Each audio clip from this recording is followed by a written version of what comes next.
After victory in Maharashtra, Prime Minister in fact said on Sunday the aim is to urbanize cities from Gurgaon to Mumbai.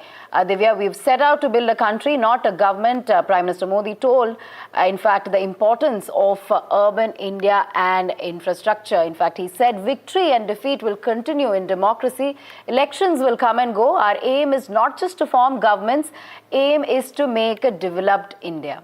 Absolutely. Developed India is what the Prime Minister has spoken about, emphasizing on how infrastructure and re-imaging of cities all the way from Gurgaon to Mumbai. He spoke about urbanization and infrastructure that is absolutely necessary. The development gives strength to the villages. Our cities have come in the list of the best cities in the world is what the Prime Minister spoke of. He said that the BJP NDA governments are working towards this very goal. Let's listen in to what the Prime Minister had to say. जब मैं पिछली बार भाजपा मुख्यालय आया था तो मैंने हरियाणा से मिले आशीर्वाद पर आपसे बात की थी। तब हमें गुरुग्राम जैसे शहरी क्षेत्र के लोगों ने भी अपना आशीर्वाद दिया था। अब आज मुंबई ने, पुणे ने, नागपुर ने, महाराष्ट्र के ऐसे सभी बड़े शहरों ने अपनी स्पष्ट राय रखी है। शहरी क्षेत्रों के गरीब हो, शहरी क्षेत्रों के मिडिल क्लास हो, हर किसी ने भाजपा का समर्थन किया है और एक स्पष्ट संदेश दिया है। यह संदेश है आधुनिक भारत का, विश्व स्तरीय शहरों का। हमारे महानगरों ने विकास को चुना है, आधुनिक इंफ्रास्ट्रक्चर को चुना है और सबसे बड़ी बात, उन्होंने विकास में रोड़े अटकाने वाली राजनीति को नकार दिया है। आज बीजेपी हमारे शहरों में ग्लोबल स्टैंडर्ड के इंफ्रास्ट्रक्चर बनाने के लिए लगातार काम कर रही है।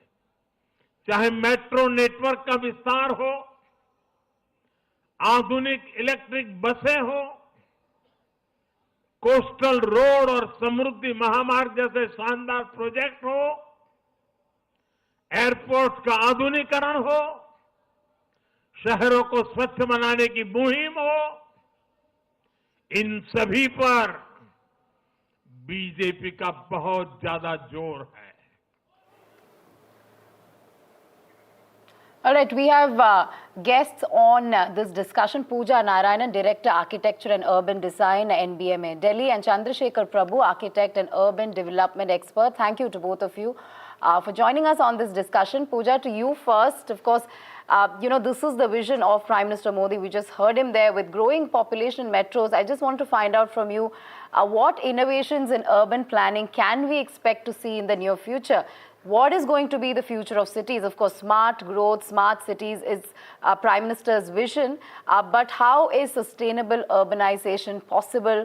What are the innovations that one could bring forward as far as urban planning is concerned? Hi, good morning. Thank you for having me. I think that in terms of innovation and various ways in which cities are growing, there are problems which are local, there are problems which are global. There are cities all over the world which are struggling with similar problems. And depending on what part of the world people are in, what the microclimates are, there are different things which gain momentum. Like you see a lot of green roofs and a lot of urban greening, which is coming up as a solution to losing of urban habitats for animals and plants. There's a lot of stress on solar, where it's going beyond just residential usage of or commercial usage of solar panels to using them in urban infrastructure, where there's talk of roads being able to incorporate solar panels. So it's electricity generation at a very large scale in that sense. There's also, I think, in our learning from our cities currently, there's a very, very strong focus that is required on water management, where we are struggling with water sources getting depleted, getting polluted in urban centers, where we have problems like there are in Bangalore, and there are the rivers in our cities which are suffering because of pollution. So I think there's a number of fronts at which innovation is required. There are a number of fronts in which we need to go back to perhaps thinking about the basics of how historically cities were laid out. Historically, cities were laid out using water almost like a compass. Cities were laid out on the banks of rivers. They were laid out based on water sources. They were laid out based on environmental elements close to them, whether they were forests or whether they were rivers, or topographically how a city was laid out in terms of what parts of the city were higher. So there was a natural course of drainage, the way the old cities of Delhi were laid out.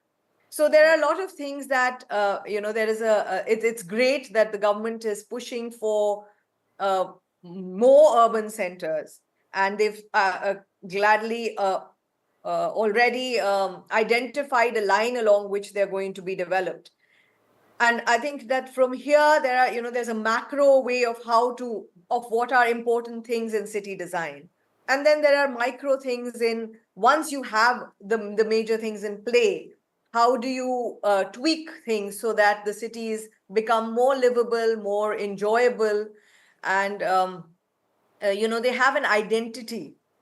We identify cities so often in our country as a heritage city, or a lake city, or a river city, or a ghat city. We have Jaipur, which is a pink city. And when new cities come up, you see that the cities that flourish, the cities which grow, are cities that have an identity. Right, Where the that's so people crucial and so identify their important. city. Right, absolutely. We also have Chandrasekhar Prabhu with us. The world is taking notice of how the face of India has changed, especially the NRI community that's seeing the development when it comes to India. But what are the lessons that we can learn perhaps from our past mistakes going forward? Our mistakes have been absolutely glaring. For instance, we have an entire reversal of roles. All over the world, it's infrastructure which comes first. And once the infrastructure comes, then development is permitted commensurate to the infrastructure. We have rural lands being usurped by the builders and creating of gated communities. And first, these gated communities come, and the urban planning evolves after the gated communities trying to regularize them, which is what has happened in Gurugram and other places. First the big builders take huge chunks of land.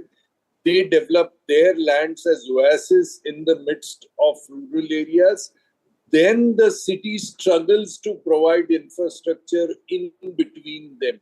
So we are a reversal of all the norms of planning that we have followed. Now, having said that, this is historically what's happening to us. All our cities are chock-a-block full, and the threshold areas outside the cities are now being urbanized indiscriminately because there is no planning. So what needs to be done is first augmentation of infrastructure to the existing city, taking care of the requirement of the existing residents, creating a surplus, and then extending this infrastructure to threshold area so as to permit increase of cities in a very planned manner. Now, this can be done if planning is understood in its right context and a planning principles are followed, which we don't, because we are a builder-driven economy. The political system is driven by builders, and we all know that builders take the decisions, and then that is how cities grow. It's unfortunate, but that's what happens there. Now, having said this, we have this legacy of builder-driven cities. I mean, builders dominating cities. Big builders in whatever way take the lands away from the farmers, convert that into NA, Right. and then create these monstrosities. Now we have landed ourselves with these. Now what we need to do is we need to go further and ensure that the living becomes more sustainable. Right. For instance, in Mumbai, we have 2.5 million tenants who have paid Pagdi for their houses. I mean, Pagdi is not known elsewhere in the world or elsewhere in India. Pagdi is the full amount for the house which is paid to the landlord.